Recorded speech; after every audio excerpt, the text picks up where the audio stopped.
এই পৃথিবীতে মানুষ কোন জিনিসটা শুনে বেশি খুশি হয়ে জানেন? এক হচ্ছে যে অ্যাকাউন্টে হিউজ পরিমাণে টাকা ঢুকছে, আর আরেকটা তার নিজের প্রশংসা। হুম। তা আমি কিন্তু যখন একটা 17 বাজে তখন আপনাদের একটা ভিডিও দিছিলাম, যে জায়গায় আমি বলছিলাম যে আমার ওয়াইফ কিন্তু ভিডিও করতেছে। আর এখন বাজে হচ্ছে 1:34। ঠিক আছে, বেশি সময়ের ডিফারেন্স না। তা আবার ভাইবেন না যে আমি ঘুষ টুস দিচ্ছি।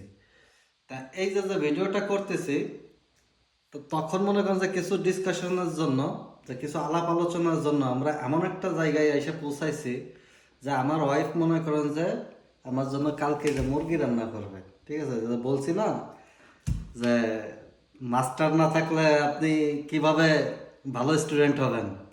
ঠিক আছে। তা সেই খুশিতে খুশিতে মনে করেন যে আমার ওয়াইফ কিন্তু যে মুরগি বের করছে, কালকে মুরগির মাংস রান্না হবে। যারা আশেপাশে আছেন দাওয়াত থাকলেও চলে আসেন, একসাথে বসে ইনশাল্লাহ খাবো। আবার সত্যি হতে চলে আসেন না। আল্লাহ হাফেজ।